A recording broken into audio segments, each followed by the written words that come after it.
There is another way we can look at Bitcoin as an application platform.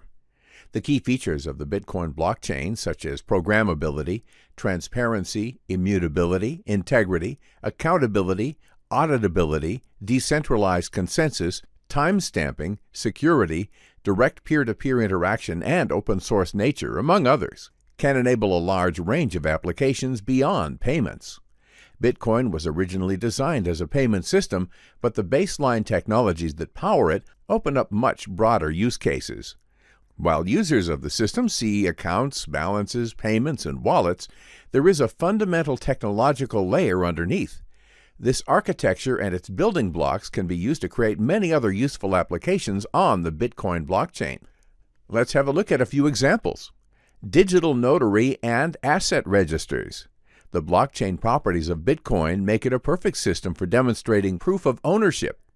Blockchain technology can be an effective and efficient solution for real estate property registers, shareholder registers, and other investment securities registers. It can be used to register the ownership and transfers of any kind of asset or property rights, including intangible property like trademarks and intellectual property. Such implementations can be realized through separate, dedicated blockchains, but the Bitcoin blockchain can be used as well. And the Bitcoin blockchain has some clear advantages over any other alternative blockchains. It is the most secure, the most immutable, and decentralized one. This is the case because it is the first and foremost successfully operating public blockchain and has the largest pool of computing resources securing its decentralized consensus system. In this way, assets external to the blockchain can be digitalized and traded on it, in addition to intrinsic assets, such as bitcoins. Another use case for which blockchain is perfectly suitable is trade finance.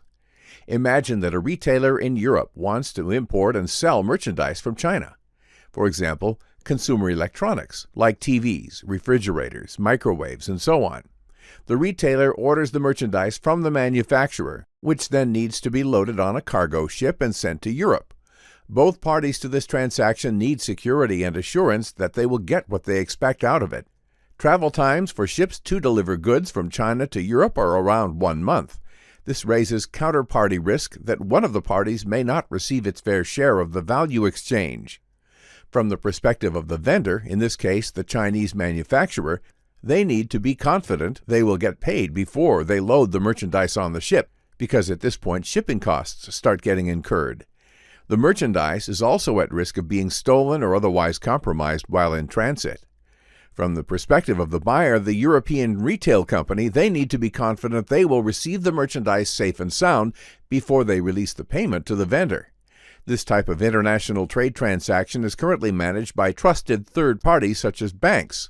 International banks offer trade finance services like escrow accounts and letters of credit.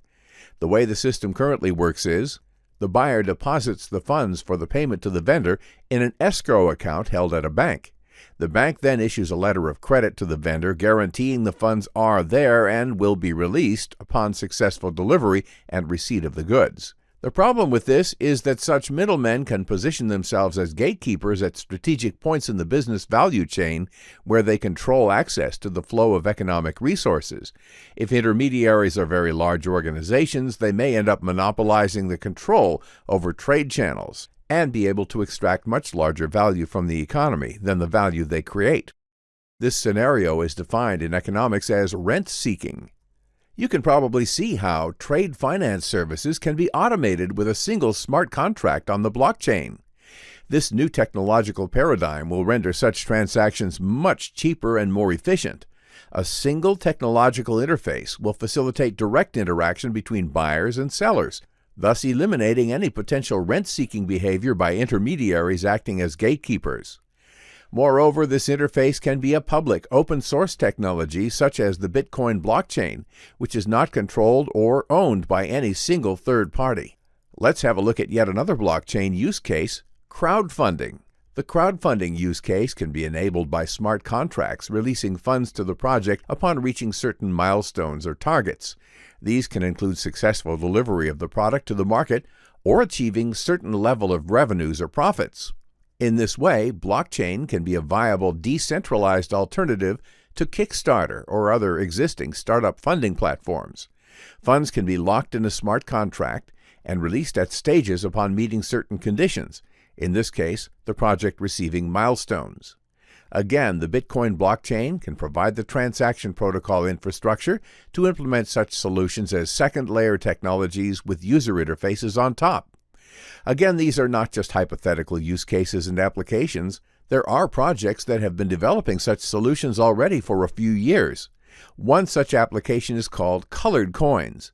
The term comes from marking or coloring a nominal amount of Bitcoin to represent something more than the amount of digital currency itself. Colored coins can serve as a certificate of ownership of any kind of asset, commodity, or property.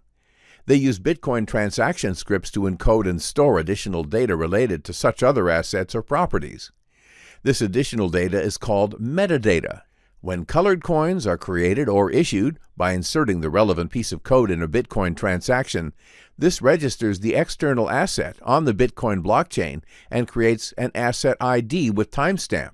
When such colored coins are transacted on the Bitcoin blockchain, this effectively transfers the value and ownership of the external assets associated with the colored coins. Another similar project is the Counterparty Protocol. It is a secondary protocol layer built on top of Bitcoin. Like colored coins, it enables digitalization of ownership rights and transfer of any kind of external assets. It also features a decentralized asset exchange and smart contracts. The Counterparty Protocol, in turn, can serve as a platform for other applications to be built on top of it, using its additional functionality and the security of the underlying Bitcoin blockchain. Okay, now, time to summarize.